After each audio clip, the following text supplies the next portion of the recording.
Friends, I am doctor Pankaj और आज इस वीडियो में हम अपने कुछ इंपॉर्टेंट यूट्यूब के जो कमेंट्स हैं उनको देख लेते हैं। तो इसमें कमेंट है, सर मैं क्लास 10th बोर्ड दे रही हूँ इस बार और मेरा ड्रीम है डॉक्टर बनने का। मैं क्लास 10th के बाद किस तरह से अपनी तैयारी कर सकती हूँ सर प्लीज़। देखिए, ये जो 10th क्लास में जो बच्चे डिसाइड कर लेते हैं ना कि उन्हें डॉक्टर बनना है या नीट की तैयारी करनी है, एमबीबीएस की तैयारी में जाना है, तो ये बेस्ट टाइम होता है। 10th मेरे हिसाब से बेस्ट टाइम होता है। तो आपको क्या करना चाहिए, क्या या किसी भी बच्चे को जो भी 10th में सोच लेता है, वो जब 11th और 12th में आते हैं ना, तो उन्हें तो आजकल जो सारे क्वेश्चन है ज़्यादातर एनसीईआरटी से आते हैं। तो एक तो एनसीईआरटी जो किताब है वो आपकी अब बेस किताब होगी, तो उस पर पूरी कमांड होनी चाहिए। अब देखिए, होता क्या है कि एनसीईआरटी में सारी जो चीज़ें होती हैं ना, वो आप समझ नहीं पाओगे। तो उसमें आपको क्या करना है कि इंटरनेट की हेल्प ले लेनी है, गूगल की हेल्प ले लेनी है। आजकल तो फ्री में यूट्यूब पे भी इतने सारे अच्छे अच्छे वीडियो आपको अवेलेबल मिल जाएंगे कि आप वहाँ से भी पढ़ सकते हैं। इवन हमारे चैनल पे भी प्लेलिस्ट है कुछ, तो उन प्लेलिस्ट में जाके भी आप कुछ कुछ चीज़ों के वीडियोस आप देख सकते हो। तो आजकल पहले की तरह नहीं रहा है। अब जो पढ़ाई है ना, काफ़ी आसान हो चुकी है, क्योंकि सोशल मीडिया के चलते काफ़ी आसान हो चुकी है। काफ़ी टफ टॉपिक जो पहले हम लोग नहीं समझ पाते थे, आजकल तो यूट्यूब पे इतने अच्छे अच्छे वीडियोस लोगों ने बना रखे हैं कि आप आसानी से उन चीज़ों को समझ सकते हैं। उसके बाद आपको एक बात याद रखनी है, आप 11th और 12th में जो भी पढ़े हैं एनसीईआरटी में, उससे रिलेटेड एमसीक्यूज आपको ज़रूर सॉल्व करने हैं। क्योंकि देखिए, जो एग्ज़ाम होता है ना, अगर नीट का एग्ज़ाम है और वो एमसीक्यू बेस्ड है, तो उसमें आपको एमसीक्यूज़ की तैयारी करनी ही पड़ेगी। और एमसीक्यू करने से क्या होता है कि आपके जो कॉन्सेप्ट्स हैं ना, वो काफ़ी हद तक इम्प्रूव हो जाते हैं। तो आप एक तो अपनी 11th और 12th की एनसीईआरटी पढ़िए ठीक से, उसके बाद एमसीक्यूज़ कीजिए। अब देखिए, एक मैं हमेशा अपनी पुरानी वीडियोज़ में ही बोलता हूँ कि आपका मकसद होना चाहिए कि जो भी आप पढ़ रहे हो, जो भी आप स्टडी कर रहे हो, वो आपको समझ में आना चाहिए। अगर कोई भी चीज़ आपको समझ में नहीं आई तो उसको पढ़ने का कोई भी फ़ायदा नहीं है। अब वो अगर आपको समझ में नहीं आती, तो चाहे तो आप अपने टीचर्स से उसको समझिए, चाहे किसी सीनियर से समझिए, चाहे किसी फ्रेंड से समझिए, बट वो चीज़ आपको पूरी की पूरी अच्छे से आपके दिमाग में समझ में आनी चाहिए और वो आपके दिमाग में एकदम क्रिस्टल क्लियर उसका कॉन्सेप्ट होना चाहिए। अगर आप इस तरीके से पढ़ेंगे तो आपका सिलेक्शन पक्का हो ही जाएगा, अगर आप एक एवरेज बच्चे भी हैं तो। दूसरा है क्वेश्चन, बीएमएस करने के बाद डर्मेटोलॉजिस्ट बन सकते हैं क्या? नहीं, देखिए, जो डर्मेटोलॉजिस्ट जो बनता है ना, उसको क्या करना पड़ता है, उसको सबसे पहले करनी पड़ती है एमबीबीएस, और एमबीबीएस करने के बाद उसको नीट पीजी का एग्जाम देके डर्मेटोलॉजी में 3 साल की एमडी करनी पड़ती है, तब वो बनता है डर्मेटोलॉजिस्ट। और जो आयुर्वेदा में जो डॉक्टर सीखते हैं स्किन डिजीज का, वो एक अलग चीज़ हो गई। Is it compulsory to stay in hostel? देखिए, नहीं, इन्होंने पूछा है कि अगर आप एमबीबीएस में जाते हैं या पीजी में जाते हैं तो हॉस्टल में रुकना कंपलसरी है कि नहीं है। तो ऐसा बिल्कुल भी नहीं है। इवन हमारे साथ भी काफ़ी सारे लोग तो हॉस्टल में स्टे करते थे, बट जिनको हॉस्टल में नहीं रहना होता था वो लोग बाहर जाके भी रहते थे। कुछ लोग तो जिनका उसी सिटी में अपना घर था, जिनका घर उसी सिटी में था, वो अपने घर पे भी रहते थे, वहाँ से आते थे। तो ऐसा कुछ नहीं है, कोई बाउंडेशन नहीं होती। और जनरली गवर्नमेंट हॉस्पिटल्स में या गवर्नमेंट मेडिकल कॉलेज में तो बिल्कुल बाउंडेशन नहीं होती। हाँ, कुछ प्राइवेट कॉलेजेस ऐसे हैं जिनके रूल है कि वहाँ पे हॉस्टल में रुकना ही होगा। रीज़न होता है कि प्राइवेट जो कॉलेज होते हैं ना, वो एक हॉस्टल की अच्छी खासी फ़ी अपने स्टूडेंट से लेते हैं, तो इसलिए वो फोर्स करते हैं कि आप हॉस्टल में ही रहिए, जिससे कि वो लोग पैसा कमा सकें। बट गवर्नमेंट कॉलेजेस में ऐसा कुछ भी नहीं है। Is it possible to get JR seat for general category more than 32 years old? इनका बोलना है, अगर कोई 32 साल की एज में एमबीबीएस खत्म करता है तो क्या उसे JR की सीट, JR मतलब कि नॉन एकेड JR, जो नॉन एकेड JR होता है, मतलब कि जो पोस्ट ग्रेजुएट नहीं होता, उसकी जॉब मिलेगी ही मिलेगी। देखिए, जहाँ तक बात करें दिल्ली की, दिल्ली में थोड़ी दिक्कत आती है। मैंने अपने पुराने वीडियोस में भी बोला है, क्योंकि जो जनरल कैटेगरीज होते हैं उनकी जो एज लिमिट जनरली 30 ईयर्स तक है। बट होता क्या है, काफ़ी टाइम ऐसा होता है, इवन हर साल ही ऐसा होता है, जब सारे बच्चे नीट पीजी की तैयारी में लग जाते हैं तो काफ़ी सीट खाली भी रह जाती हैं, तब उनको आसानी से वहाँ पे जॉब मिल जाती है।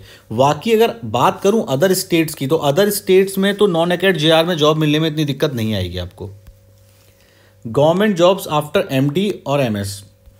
देखिए, MD MS के बाद काफ़ी सारी गवर्नमेंट जॉब होती हैं, जिनकी शुरुआत हो जाती है, एक तो होता है सामुदायिक स्वास्थ्य केंद्र, जिसको बोलते हैं कम्युनिटी हेल्थ सेंटर CHC, फिर होता है डिस्ट्रिक्ट हॉस्पिटल, मतलब कि जिला चिकित्सालय वहाँ पे, उसके बाद होता है मेडिकल कॉलेज। तो ये 3 ऐसे जगह होते हैं जहाँ पे कि गवर्नमेंट जॉब रहती है डॉक्टर्स की।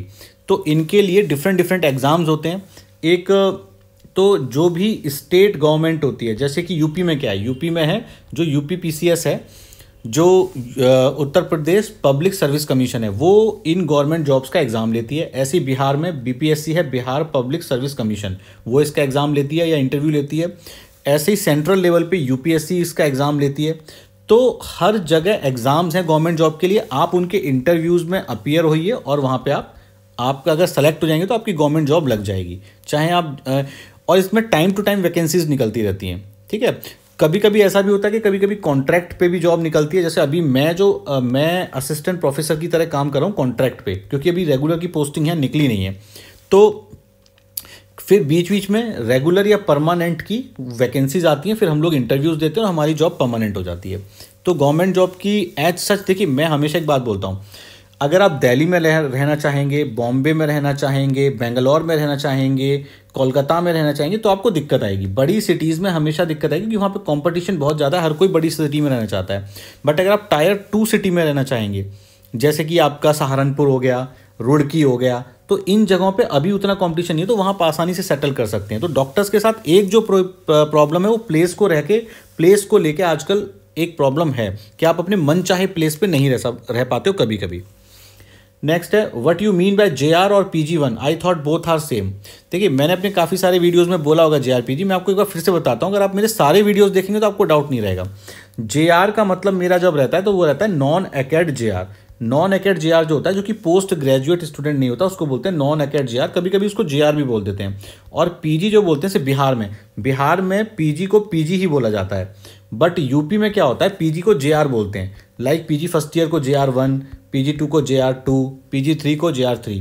तो ये स्टेट टू स्टेट वेरी करता है। ऐसी एम्स में स्पेसिफिकली यूज होता है टर्म नॉन एकेड JR और एकेड JR। एकेड JR का मतलब होता है पोस्ट ग्रेजुएट स्टूडेंट, और नॉन एकेड JR का मतलब होता है आपका जो कि नॉर्मल MBBS वाला होता है। Sir MBBS is a good option, अपने माँ बाप भाइयों को अच्छी ज़िंदगी देने के लिए, अपने पेरेंट्स को अच्छी लाइफ देना चाहता हूँ। Can I an amount after MBBS और ऑल्सो MDMS।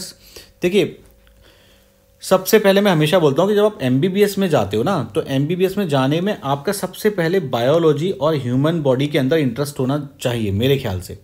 अगर आपको किसी भी, जैसे मैं बोलता हूँ, अगर कोई बच्चा है उसको फिजिक्स में और मैथ्स में ज़्यादा मन लगता है तो वो इंजीनियरिंग में जाए, वो वहाँ अच्छा कर सकता है। बट जिसको बायोलॉजी में, ह्यूमन बॉडी के अंदर इंटरेस्ट है, वो MBBS में आए, वहाँ पे ज़्यादा बेटर करेगा। ओके, तो यहाँ पैसे को देख के आप कभी भी मत आओ। इवन मैं हमेशा बोलता हूँ, आप चाहे किसी भी ब्रांच में जाओ, चाहे आप इंजीनियर बनो, चाहे आप चार्टर्ड अकाउंटेंट बनो, चाहे आप MBBS बनो, जो बनो, अगर आप अपने काम में अच्छे हो ना तो आप पैसा सूनर और लेटर कमा ही लोगे। हमेशा देखिए कंपटीशन हर फील्ड में है, आज कंपटीशन हर फील्ड में है, तो ऐसा नहीं है, पर हमें ज़रूरत भी तो सबकी है। हमें चार्टर्ड अकाउंटेंट भी चाहिए, हमें इंजीनियर्स भी चाहिए, हमें डॉक्टर्स भी चाहिए। तो आप अगर अपने इंटरेस्ट के फील्ड में जाओगे ना और अच्छा काम करोगे तो पैसे आप कमा ही लोगे, और MBBS करने के बाद एक डिसेंट अमाउंट का पैसा आप ज़रूर कमा लोगे, ऐसी दिक्कत नहीं आएगी। सर प्लीज़ अब्रॉड MBBS पर वीडियो बनाइए, रियलिटी क्या है। देखिए अब्रॉड MBBS बहुत ही ब्रॉड टॉपिक है, तो मैं बस यही कहूँगा, अभी तो डिटेल वीडियो नहीं बना सकता, कि अगर आप अब्रॉड MBBS जा रहे हैं तो ऐसे बच्चों से ज़रूर बात कर लें जो वहाँ से करके आए हैं या वहाँ पे जाके कर रहे हैं, ठीक है। कभी कभी क्या होता है, जैसे काफ़ी लोग रशिया जाते हैं, ठीक है, अब वो यहाँ से जो एजेंट होते हैं बोलते हैं कि वहाँ पे इंग्लिश में कोर्स चलेगा, बट वहाँ जाके पता लगता है कि वहाँ पर रशियन ही यूज़ होती है। तो फिर बच्चे रशियन करने के चक्कर में फंस जाते हैं, कभी कभी चीज़ें समझ में नहीं आती। कुछ कॉलेजेस, जैसे मेरे एक दोस्त ने चाइना से किया है, तो उसने बोला कि उसका एक्सपीरियंस अच्छा रहा। वहाँ चाइना में जो थे इंडियन प्रोफेसर भी क्लास लेने के लिए आते थे। नेपाल हो गया, नेपाल में भी इंडियन प्रोफेसर जाते हैं। तो वहाँ पे जो बच्चे हैं ना, जो वहाँ से कर रहे हैं, कर चुके हैं, उनसे एक बार बात ज़रूर कर लेनी चाहिए। सर MBBS के बाद रेजिडेंसी के टाइम पर वर्कलोड कितना होता है, like daily and weekly, and किस ब्रांच में कितना वेरी करता है। देखिए मेरी एक MBBS की जो ब्रांचेस की एक वीडियो है, प्लेलिस्ट है, वहाँ पे जाके आप काफ़ी सारे वीडियो देख सकते हैं।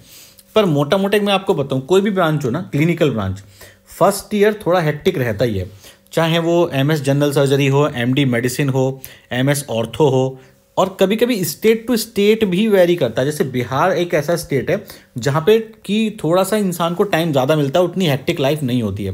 बट जैसे यूपी हो गया, दिल्ली हो गया, बॉम्बे हो गया, इवन बॉम्बे और यूपी में तो ऐसा भी होता है कि जो फर्स्ट ईयर PG होता है वो रूम पे जा ही नहीं पाता, वो उसका जो वार्ड होता है उसी के अंदर उसका बेड और रूम उसको दिया होता है। तो ये बात आपको याद रखनी है कि फर्स्ट ईयर हमेशा हेक्टिक होता है। जैसे मेरा भी फर्स्ट ईयर हेक्टिक था, बट एक बार फर्स्ट ईयर निकल जाता है ना, उसके बाद उतनी दिक्कत कभी नहीं आती। Sir, I am a second year student, how can I set up my private practice after MBBS? Around 3000 population है, कोई भी MBBS डॉक्टर नहीं है घर के आसपास, how can I earn enough? देखिए, अभी तो आप सेकेंड ईयर स्टूडेंट हो, आप पढ़ाई करो, MBBS कंप्लीट करो। अभी आप बहुत छोटे हो ना, इसलिए आप ऐसा सोच रहे हो। जब आप आगे जाओगे, अपने साथ के लोगों को पढ़ता हुआ देखोगे, तो हो सकता है आपका माइंड ही चेंज हो जाए। आप MBBS करके रुकोगे ही नहीं, आप MD MS भी करोगे। इवन एक बात है, आप चाहे जो करो, आप अगर ऐसा कोई एरिया है जहाँ पे आपके कॉम्पिटिटर्स नहीं है, तो ऑब्वियसली वहाँ सेटल करना हमेशा ही आसान होता है। और अगर आप अच्छे से पढ़ाई करोगे तो आप कहीं भी रहो यार, एक डिसेंट अमाउंट ऑफ पैसा तो कमाओगे ही कमाओगे। बाकी अगर आप अपने काम में अच्छे हो, आप डिसेंटली काम करते हो, अच्छे से काम करते हो, तो आप पैसे की कोई लिमिट भी नहीं है MBBS के अंदर या मेडिकल साइंस के अंदर। Doctor has to do job in shift in private hospital crossing 25 lakh competition after 5.5 years of study post MBBS you earn 40K only while an engineer earn about passing। देखिए, जिन्होंने भी question लिखा है, इनकी language को देख के पता लग रहा है कि थोड़ा सा कंफ्यूजिंग लिख रहे हैं। तो इनका ये पर मैं जो समझ रहा हूँ, इनका बोलना ये है कि आप 25 लाख बच्चे, इनका बोलना है कि नीट की तैयारी के लिए बैठता है, उसमें से MBBS में सेलेक्ट होते हैं, उसके बाद 5.5 साल पढ़ के MBBS करते हैं। 5.5 साल MBBS पास करने के बाद उनकी सैलरी बस 40,000 होती है, और इनका बोलना है कि एक इंजीनियर की सैलरी होती है 10 लाख। तो देखिए, मैं ये नहीं बोलूँगा कि आप इंजीनियरिंग मत करो या इंजीनियरिंग ख़राब है, इंजीनियरिंग भी अच्छी है, बट आप इस तरीके से गलत इन्फॉर्मेशन मत फैलाओ। देखो, होता क्या है कि एक जो डॉक्टर है, जो MBBS है, उसकी सैलरी हर स्टेट में अलग है। जैसे दिल्ली में आप बोलोगे तो दिल्ली में 1.25 लाख तक सैलरी होती है डॉक्टर की, MBBS, बस MBBS डॉक्टर जो JR होता है, तो वो यहाँ के हिसाब से सही सैलरी है। कुछ स्टेट हैं, जैसे साउथ इंडिया हो गया, कोलकाता हो गया, मैंने कोलकाता के भी कई लोगों से बात की, कोलकाता में सैलरी कम है, बट वहाँ के लोगों का बोलना है कि सर वहाँ जो सैलरी है वो वहाँ की लाइफस्टाइल के लिए ठीक है। तो इतनी कम सैलरी कभी आपको नहीं मिलेगी कि आप जो है अपना घर ना चला पाओ, आप अपना खर्चा ना चला पाओ, ठीक है। और जहाँ तक कंपेयर करने की बात है, तो आपको कंपेयर कुछ, देखिए, आप MBBS हो गया, अब आप देखिए, मैं आपको बोलूँ कि भारत के सबसे खराब मेडिकल कॉलेज से एक MBBS बच्चा पास आउट हुआ, और भारत के किसी सबसे खराब कॉलेज से एक इंजीनियर पास आउट हुए हैं, जो हुए हैं। तो आप कंपेयर करके देखना कि किनको जॉब लेने में दिक्कत आई और किनको आसानी आई, आपको खुद ही इस चीज़ का आंसर मिल जाएगा। और एक बात मैं हमेशा बोलता हूँ, जिस दिन MBBS की सीट खाली रहने लग जाएं, लोग MBBS उठाना छोड़ दें, उस दिन मानना कि MBBS में कोई दिक्कत आई है। जैसे कि आप अगर चाहो, अभी भी ग्रेटर नोएडा में जाके देख लो, कितने सारे इंजीनियरिंग कॉलेज हैं जिनमें एडमिशन ही नहीं हुए, वो सीट ही खाली हो गई, उन्होंने पढ़ाई ही बंद करवा दी वहाँ पे इंजीनियरिंग की।